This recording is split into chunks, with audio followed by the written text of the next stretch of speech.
Janine here from Wild Country Acres. Glad to have you back. So today we are going to be discussing part 3 of this cycle that we are going through right now, talking about the 2023 garden.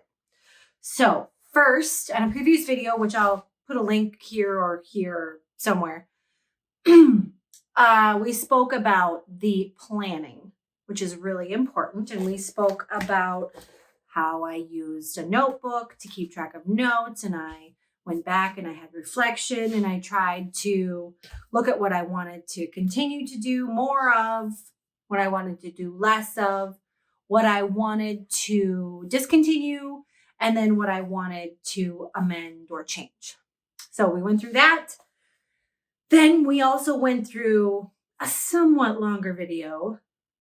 Sorry about that if you weren't expecting it. On the seeds that I either purchased or saved myself, and that the seeds that I was going to be starting inside before I can transplant them outside. Now, in the past, when it comes to those seeds, I have started them as early as February. That was a little too early. It was like the Jungle Book in my dining room because I don't have a greenhouse yet. I had tomato and pepper plants everywhere. Do you remember that? It was crazy. You don't remember that, but my daughter does. She's right here. It was crazy. Last year, I think I started the end of February, beginning of March. No, I think it was mid-March is when I started. And it was still a little on the early-ish side. So this year, I'm intentionally starting late. I'm lying. I'm starting late by my own fault, but I'm still starting later than I expected to. And it is, what's the date today? It's Wednesday, March 22nd. So, I mean, it's not too bad. I keep thinking it's April already, and it's not April. It's still March. And as you can also see from behind me, that we are still very much covered in snow. Now, also, it has been getting warmer. So the snow is starting to melt, which is nice.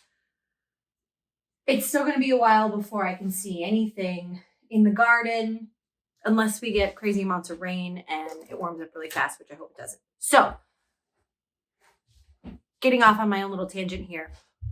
Now what I want to discuss with you on part 3 of this is the actual planting of the seeds to start them inside and what supplies I use now and possibly a few things of what I've used in the past.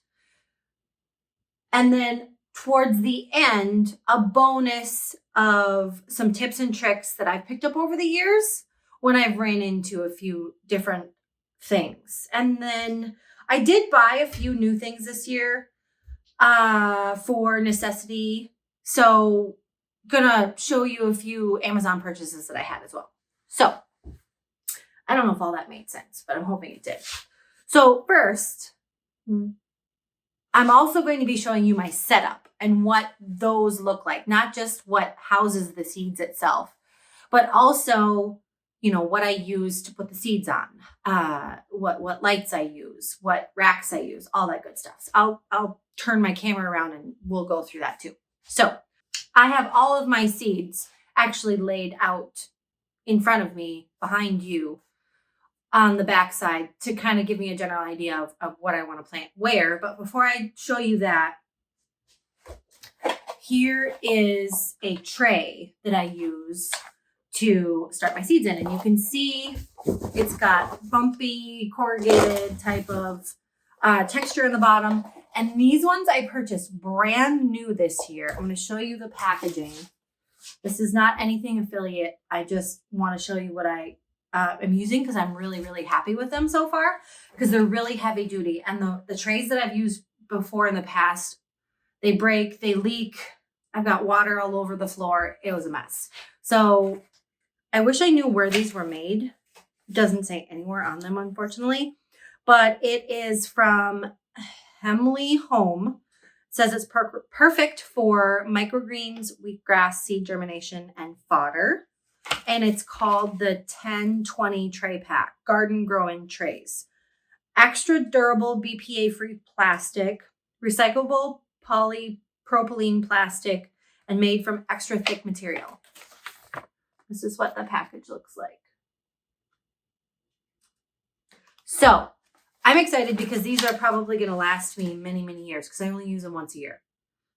So very good stuff there. And you can just use, I can't bend them and you don't hear the crinkling. They're really, really, really good. At least I hope they are.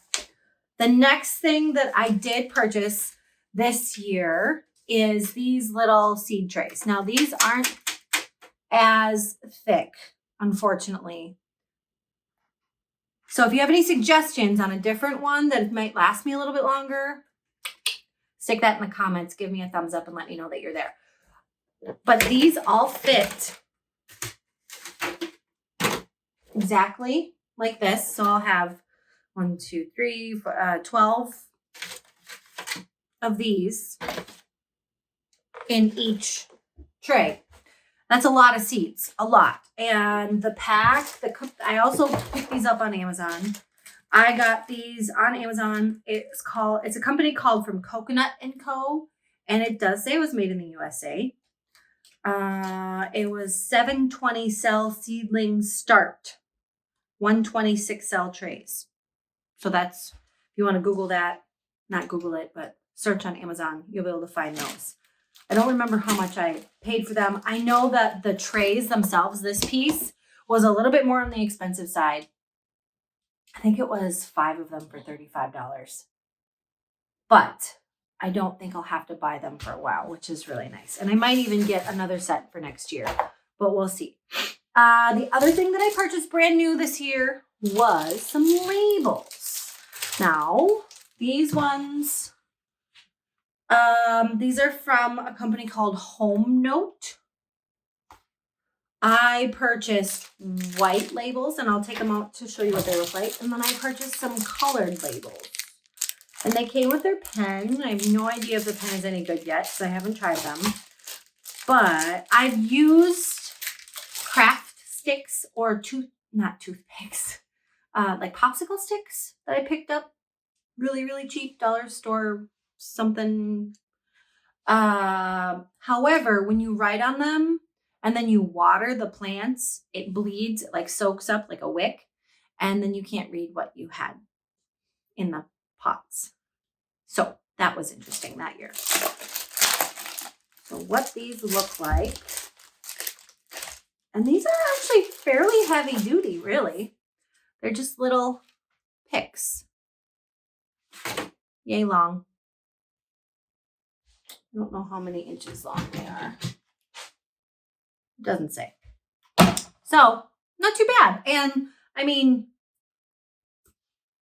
they're fairly heavy duty. So I will probably be able to use these again as long as I label them and keep them and then use them for the same thing next year. So we will see how that goes. And I'll probably be able to use those in the garden as well. So that'll be really nice to have multiples of these. And there's no way I'm going to go through all of these. So that's good. So I've got that as well. Now, what I have used in the past has been literally, I've started seeds. I think I spoke about this before. I've started seeds in saved yogurt containers that I have poked holes in the bottom and used those because they were free. I have started seeds in old lettuce containers that I just put the medium in, and then grew it that way and was just really cautious on watering. I have started seeds in these jobbers. You can see those. There you go. These are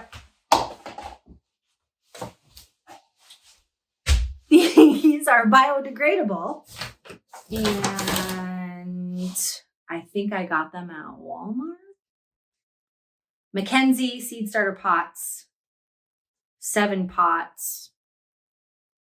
And supposedly you can just grow your seeds in here and then put it right in the ground.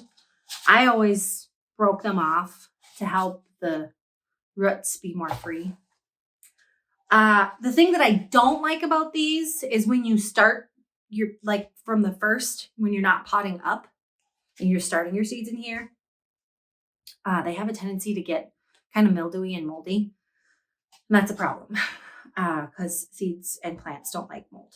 So I am not going to be using these, but I'm going to keep them because you never know. I could need them in future years. Did I say I think I told you I planted in red solo cups before. I've done that too. So I've done, and then I've kept my old cups, or not cups, but pots.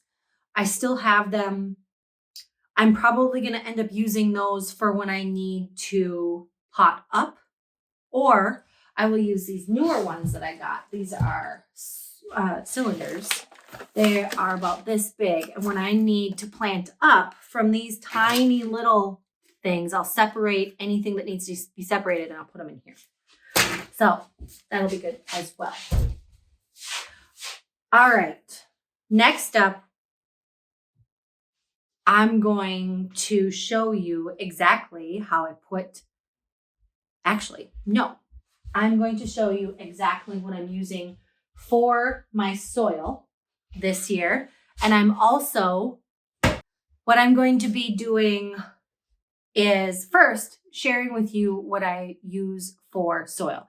Now, this year I'm doing something a little bit different based off of some feedback that I've gotten from much more experienced gardeners than me.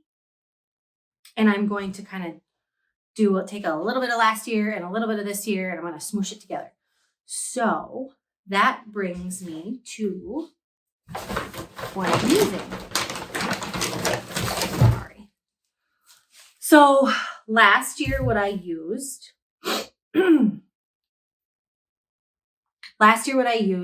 is I went to the hardware store, the big box hardware store, and I picked up a whole bunch of these seed starting mix blocks. And let's see if I can make this focus. This is what it looked like. Now, these blocks were much more cost efficient than buying the bags. It just takes an extra step. What you have to do is you have to unwrap the blocks and put it in a bucket of water and add 4.5 cups of water and wait, and it expands. But it expands into soft seed starting medium. This is organic as well. I try to do organic if at all possible because I'm not using anything that's not organic in my garden. So I might as well start them off that way as well. Now, this is made from renewable coconut coir. It's supposed to be a sustainable resource as compared to peat. Well, I've got this, and then what I'm going to be doing this year is I'm using one part of this, which is only 1 block, and then I am using Purple Cow Organics potting mix. So you don't have to use seed starting mix as your medium, as your dirt. There's not a lot of nutrients in it, but I would highly suggest that you don't use cheap topsoil or potting soil. Seeds will do better if they have less of a challenge getting through that medium, getting through that dirt, and less of a challenge if their roots can freely grow the way that they need to. So, but please don't, if you can. Now, I'm not saying go above your budget, but if you can, don't go the cheapest of the cheap. Find whatever is in your budget, but do something that's also not going to waste your time on starting these seeds.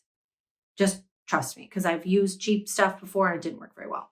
So let me hold up exactly so you can see what this looks like.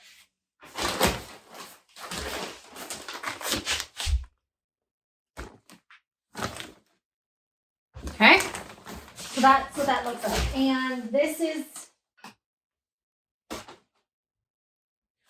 1.5 cubic foot bag. And it says it's for growing vegetables, herbs, flowers in containers. Technically, that is exactly what we're doing. But it's seeds. But this stuff is nice and fluffy. So I'm going to show you exactly what the dirt looks like now. And away we go!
All right, now that you've seen me put the seeds in the medium, in the soil, in the trays, I'm going to show you a little bit. I am going to show you what my setup looks like. So these are some heavy duty metal racks that I picked up at the hardware store locally here. Well, kind of locally in Minnesota. And what I have on here is, these are multiple purpose. So they are on wheels. You can see I can easily move them, which makes it really, really, really handy when we need to move things around instead of scratching up floors. And the kids can do it too, and they can help. But when we are not starting seeds, these are not up here. They are light enough where my husband and I can easily just push them, bring them downstairs into our basement, and they store empty mason jars and boxes and other seeds, kind of stuff like this. So I'm gonna go like this up here. I have all my seeds right here for, there's seeds in here that I'm gonna use for starting directly into the garden, which, by the way, you can see, sorry for the noise, you can see outside behind me. It is gorgeous. Now, I probably should have shot this at night. I got plans tonight and I really need to finish this video. So here we go. I'm going to bring you a little bit closer. Life is better with sound effects, right? Yeah! I don't know. Maybe that's better? Is that better? Sure, we'll go with it. Okay, so what I have on here is you can see right here, I've got 1, 2, 3, 4, 5 shelves. The bottom ones I don't really do anything with. They just hold all the cords and the wires and things like that. And these are new as of last year. These are UV lights. Now, I have heard so many people use regular old fluorescent shop lights. They work just fine. Last year, I decided to invest a little bit more, and these are a little bit more on the expensive side, but if you treat them nice, they are LED, I believe, so they will last you a good long while, especially when you're using them a few times a year. So I just have them hanging from a chain, and apparently some ingenuity, we call a paper clip because some of the hooks got lost. So we have this. Now you want your light. I don't have them on right now. And the reason why is because my seeds have not germinated. They do not need light yet. So there's no point in having them on. When these germinate and when they pop up out of the soil, then I will have the light on there. So you can see I have them pretty low, and you want your lights fairly close to your plant. So you're going to have to adjust it. So this is easily adjusted. I can move this up and down, and eventually I will have to probably put this on the very top, because depending on how tall my plants get, they might bump into the light. So the reason why I want the light so close to the plant, excuse me, is, have you ever seen when you start plants inside and they get all lanky? They call it leggy, where you have a big long stem and then a few leaves on top and then they don't really do much. It's because the plant is reaching. I want the sunshine. And it doesn't ever get there because either you don't have the light close enough, or you're relying on, for example, this is a south-facing window. You definitely can try to do that. However, the chances that your plants are going to be long and leggy and not super healthy is pretty high. So keep your light close, watch as they grow, and adjust as needed. Then the other thing that I started using as of last year, and why does this not feel warm? Oh, it does. This is called a heat mat. It is specifically for warming up the soil of your plants. Now, these specific plants here that I'm touching, these are all plants that love the warmth. We've got poblanos, we've got habanadas, we've got shishitos, jalapenos, some tomatoes, San Marzano, Sun Gold, hybrid and select, spoon tomatoes, aromas. So all of these love warm, and the roots love the warm too. And we are tricking those roots thinking that it's nice out and it's the right temperature to grow. So we are warming these trays as well. Now, once my plants germinate, pop up, and they start getting a little bit bigger, I am no longer going to water from the top. That is another trick that you should know. You want to encourage those roots to spread their wings and grow, baby, grow. So I'm going to water from the bottom. That's why it's so important to have a really good tray. Last year, my trays were really needing some help. I tried taping them and doubling them up, and they leaked all over. So these ones, unless I'm missing something here, they should be really good. Another trick. So once your plants get a little bit bigger, a little bit more mature, you can tell that their roots are doing pretty well. They don't need their seeds casings, probably not the technical term, don't need to be opened up, so they don't need the moisture from the top, water from the bottom. The other thing that I'm doing right now as well, because some of these seeds are so tiny, they look, which one was it that was ridiculously small? I think it was oregano. Crazy small. It looks like dirt in your hand. So you're just like sprinkling. So if you were to put a big gush of water on top of here, there's a good chance that your seeds are just going to float wherever they're going to float away. They're not going to remain underneath that soil where they're getting protected and the seeds can germinate. So for right now, and you can see in one of my videos, first of all, the soil was not completely dry.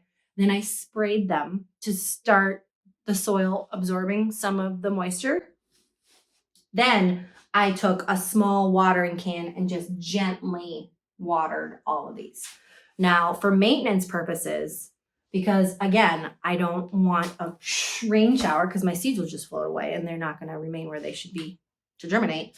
I'm going to be spraying really gently, trying to keep all of this moist. Now, I'll probably use my watering can too, but whenever I think about it, when I'm walking past, I've got my water bottle. It's just got good old tap water, but we have a well, so there's no chlorine. That's the other thing. If you are not on a well that has good untreated water, you should be keeping like a jug, a recycled jug of some sort out on the counter overnight to let everything evaporate out of it before you water your plants.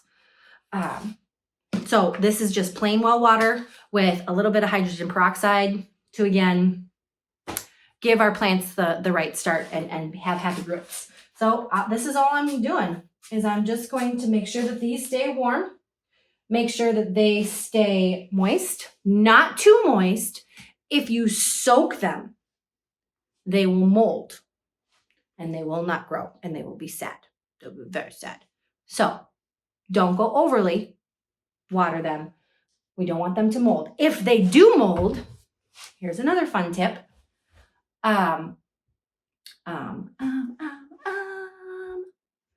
If they do mold, I have heard of people using cinnamon. Yes, regular cinnamon that you would find on a pantry shelf in the grocery store. Cinnamon to inhibit some of the mold as well. Now, I think hydrogen peroxide also helps with that. So we're kind of killing two birds with one stone. The only time I've seen a lot of mold is when I'm using those cup things that you can just plant right in the ground that I showed you before. I have had mold from time to time, and I have had success even when I see mold. But if I start seeing it, I will just sprinkle a little bit of cinnamon on there. It should help. And then with the hydrogen peroxide, it'll help. I'm babbling. So, guys, this is my setup. I've got 1, 2, and right now I ended up with a few extra trays. I've got my Sharpie markers here. I've got my extra white labeling picks. I've got all my colored ones still. I have a whole bunch of extra of these little inserts, and I've got 2 extra trays. So I'm just going to leave these bad boys up here. And I also have 1, 2, 3, 4 extra warming mats. Now, this might not seem like a lot, but in each one of these, what is this? 576 starts total, individual plants.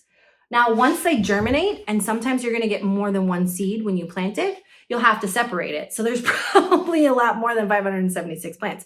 Or maybe there's not, and I screwed up something and it's not going to germinate. So we will see what happens. I've done everything within my control, again, recovering control freak, recovering perfectionist, to give these plants the right start.